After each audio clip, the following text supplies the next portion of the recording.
Di Quran ada nggak cerita Nuh mabok anggur, Enggak. telanjang? Enggak. Ada nggak di Quran cerita mengenai Nabi Harun bikin patung sapi yang disembah, berhala?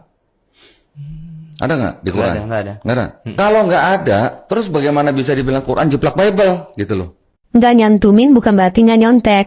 Nggak harus plek-plekan supaya buat dibilang nyontek. Faktanya, banyak cerita dari Al-Quran mirip banget sama yang ada di Alkitab. Cuma versi yang udah dirombak aja. Ini bukti kalau sumbernya sama. Cuma dikemas ulang biar beda dikit. Tujuannya juga pasti jadi beda. Kisah Nabi di Al-Quran banyak yang copy-paste dari Alkitab. Oke, emang ada beberapa detail yang nggak masuk di Al-Quran. Tapi mayoritas ceritanya tetap diambil dari Alkitab dan tradisi Yahudi Kristen. Contohnya, Adam dan Hawa, Taman Eden, Nuh, banjir besar, Musa, David, dan Firaun, Yusuf dan Rama keluarganya, Yunus ditelan ikan. Jadi meskipun ada banyak yang diplot twistkan, tetap saja benang merahnya diambil dari cerita yang udah ada duluan. Ngedit cerita nggak bikin lebih asli. Cuma karena ada bagian yang dihilangin untuk diedit, bukan berarti jadi lebih otentik. Bisa jadi malah biar narasinya sesuai sama versi yang diinginkan, yaitu Tuhan Yesus nggak disalib. Itu semua nyambung tuh.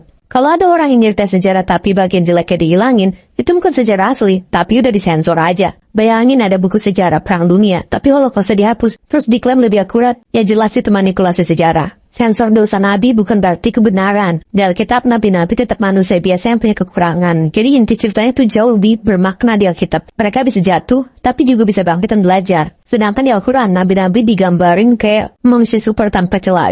Superman, Daud pernah kepleset gara-gara Bathsheba, tapi dia tobat dan balik ke Tuhan. Salomo keblinger gara-gara istrinya yang musyrik, tapi itu jadi pelajaran kalau kebijaksanaan tanpa ketaatan bisa bahaya. Jadi kalau ada cerita yang disensor biar kelihatan bagus, malah makin kelihatan versi itu udah dirombak biar sesuai agenda tertentu, yaitu tidak adanya penyaliban Tuhan Yesus. Alkitab udah ada ribuan tahun sebelum Al-Quran. Naskah Perjanjian Lama udah eksis ribuan tahun sebelum Islam muncul. Perjanjian Lama udah sejak 1400 sebelum Masehi. Al-Quran baru muncul di abad ke-7 Masehi, di jauh kemana-mana berai.